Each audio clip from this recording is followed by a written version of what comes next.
وہ بلا رہا ہے مجھے دلی میں اگنی پریکشا کے لیے.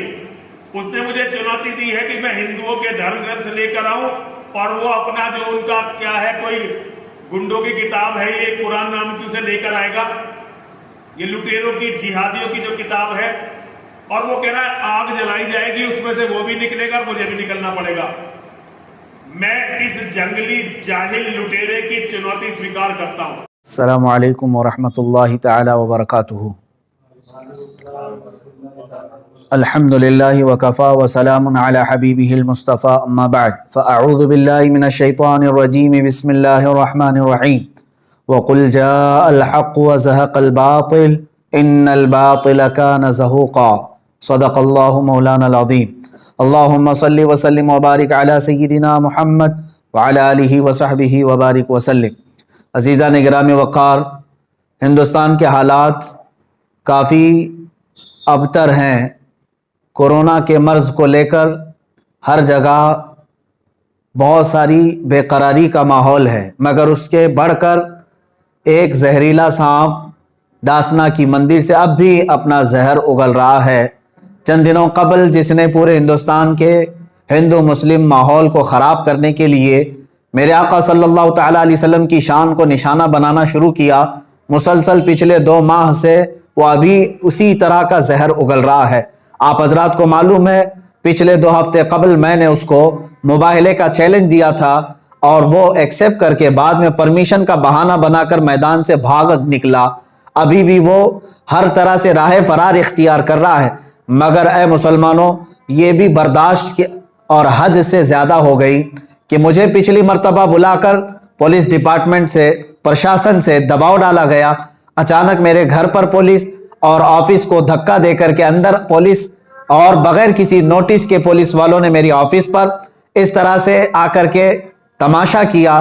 پھر مجھے دباؤ یہ ڈالا کہ آپ اس کے خلاف نہ بولیں. میں نے یہ کہا تھا آپ اپنی ڈیوٹی پوری کریں اور اس شخص کو ملعون کو گرفتار کریں یا ہمارا آمنا سامنا کروائیں، پھر ہم بند کر دیں گے.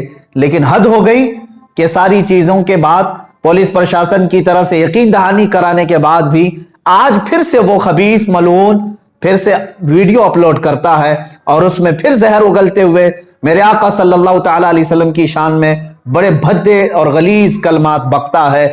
وہ کہتا ہے محمد صلی اللہ تعالیٰ علیہ وسلم عورتوں کے رسیا تھے، معاذ اللہ، نعوذ باللہ من ذالک. وہ عورتوں کے معاملات کو لے کر اس پاکھنڈی کو یہ بتایا جائے کہ جس پر خود بلاتکاری کا معاملہ ہے، جو خود جو ریپسٹ ہے، اس کی اوقات نہیں میرے آقا صلی اللہ تعالیٰ علیہ وسلم کا نام لینے کی. اور یہ ملعون بھر سرے اعلان کہتا ہے کہ میری زندگی کا ایک ہی مقصد ہے اسلام کا وناش کرنا، اسلام کو ختم کرنا.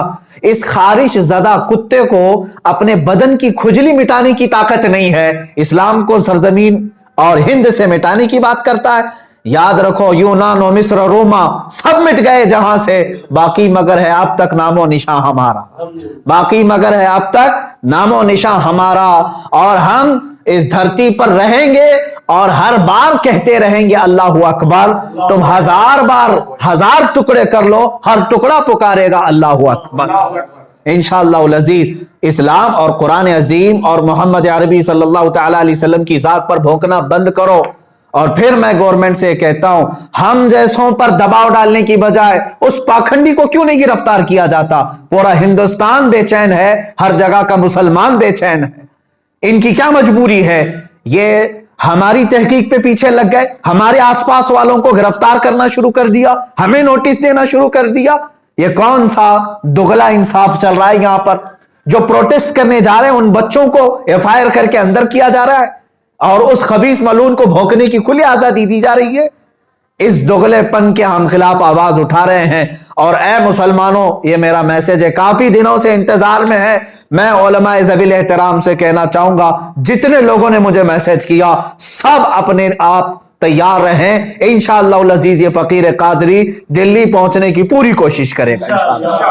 17 رمضان المبارک کی تاریخ ہے، انشاءاللہ العزیز اس تاریخ کو یا فتح اسلام ہوگا یا تو پھر یہ ایکشن لیں گے یا پھر ہمیں یہ گرفتار کریں گے. بات آپ تک میں نے یہ میسج دینے کے لیے آپ کے سامنے حاضری دی ہے۔ تمام علماء ذوی الاحترام آج ہی سے اپنی تیاری شروع فرما لیں، اور 17 رمضان المبارک 30 اپریل کی تاریخ ہم نے دی تھی، اور ہم چاہتے ہیں کہ وہ آمنا سامنا کرے۔ اس پاکھنڈی کو اگر اپنی حقیقت بتانا ہے تو وہ آئے، مردود زمانہ ہمارے سامنے، جتنا وہ بیٹھ کر گوفے میں بھونکتا ہے ایک بار وہ آمنا سامنا کرنے کی کوشش تو کر لے۔ میں بار بار اس چیز کو للکارتا رہا ہوں، چیلنج کرتا رہا ہوں، پرشاسن سے میں بڑے ادب کے ساتھ کہوں گا یہ بات بولنے کی مجھے ضرورت ہی کیوں آتی اب تک، اگر تم اسے اریسٹ کر لیے ہوتے یا اپنی ڈیوٹی پوری کر رہے ہوتے۔ اب اس کے بعد عوام الناس کے لیے کیا فیصلہ ہوگا اور کیا میسج جائے گا، اکابرین سے، علماء سے مشورہ کر کے کل انشاءاللہ العزیز یا اس کے بعد آپ تک بات پہنچائی جائے گی۔ ہر علاقے کا مسلمان بیدار رہے گا انشاءاللہ العزیز۔ ہم یہ بتائیں گے کہ تم جن کو ایزی کیک سمجھ کر کے بار بار کھاتے رہے، نام رسول پر اب ہم اپنے آپ کو کھانے نہیں دیں گے انشاءاللہ۔ ہاں، مصطفیٰ کریم صلی اللہ تعالیٰ علیہ وسلم کی عزت کی بات آئے گی، پھر تم ہمارے ٹکڑے کر لو یا جس طرح سے بھی ہمارے ساتھ معاملہ کرو، ایک دن نصرت الہی تو آنا ہے، اللہ رب العزت کا قہر اترنا ہے، اور ان سب کو وہ زمین پر انشاءاللہ العزیز بھسم کرے گا۔ ہم تو امید یہ لگائے بیٹھے ہیں اے رب ذوالجلال وہ دن بھی دکھا جب یہ خارج زدہ کتا تڑپتا ہوا مر جائے اور بھونکنا بند کرے، اس کا انجام بھی ہم یہاں سے دیکھ کر کے جائیں۔ میرے عزیزو، یہاں پر آخری میں ایک میسج یہ دیتا جاؤں گا، جن لوگوں کو یہ بے چینی ہے، بعض میڈیا رپورٹرز اور دوسرے لوگوں نے مجھے رابطہ کر کے یہ کہا کہ اس سے ہندو مسلم یا کمیونل ہارمونی نہ پیدا ہو جائے، میں اس کو سپشٹ کرتا ہوں، بار بار میں کہتا آ رہا ہوں، ہندوستان کے دیگر ہندوؤں سے یا دوسرے پنڈتوں، سنتوں اور مہنتوں سے میرا کوئی جھگڑا نہیں، میں ان سے کوئی باز پرس نہیں کر رہا ہوں، میرا جھگڑا اسی سے ہے جو میرے نبی کی شان میں بھونک رہا ہے اور جو اس کے چیلے چپاٹے ہیں۔ باقی سارے ہندو، باقی سارے دیش واسی، دوسرے سنت مہنت اور پنڈت جتنے ہیں وہ سب امن کے ساتھ رہتے۔ میں جانتا ہوں ان بہت سارے پنڈتوں کو جو میرے نبی کونین صلی اللہ تعالیٰ علیہ وسلم کا ریسپیکٹ کرتے ہیں، اسلام کی عظمت کے وہ قائل ہیں، ہم ان کے ساتھ بحث و مباحثہ بھی نہیں کر رہے ہیں، بلکہ ہم جن کے خلاف آواز اٹھا رہے ہیں وہ ظلم کے خلاف آواز اٹھا رہے ہیں۔ یہاں سیکولر ہندو بھی ہمارے ساتھ کھڑا ہوا نظر آئے گا اور وہ بھی کہے گا کہ یہ غلط ہو رہا ہے، یہ غلط ہو رہا ہے کہ ایک شخص کو اتنی چھوٹ دی گئی ہے کہ وہ اناپ شناپ بکے جا رہا ہے۔ ارے ایک ہوتا ہے علمی اختلاف، لیکن یہ تو گالی گلوچ پر اتر آیا ہے، اور ہم نے کہا ہے گالی دینا ہے، ہم جیسوں کو تو 1000 گالیاں دی جا رہی ہیں، اس خبیث کو بھی یہ چاہیے تھا کہ تو مجھے نشانہ بنا لے۔ قرآن، اسلام، رسول پاک صلی اللہ علیہ وسلم کی ذات، یہ ہماری جان ہے، اور ہم یہاں پر جو بدک گئے یا جس طرح سے بھی ہمارے جذبات بے قابو ہو رہے ہیں، اس کی صرف اور صرف وجہ یہ ہے کہ اس خبیث کو کھلی چھوٹ دی گئی ہے۔ میں پھر سے اب تمام دیش واسیوں سے کہتا ہوں، میری پرشاسن سے بھی بات چل رہی ہے اور دلی کے پرشاسن سے بھی یہ تعلقات چل رہے ہیں، اور انشاءاللہ العزیز ہم دلی جانے کی پوری کوشش کریں گے، اور یہاں سے جس طرح سے بھی ہوگا اگلے میسج میں آپ کو اعلان کروں گا۔ وآخر دعوانا الحمدللہ رب العالمین۔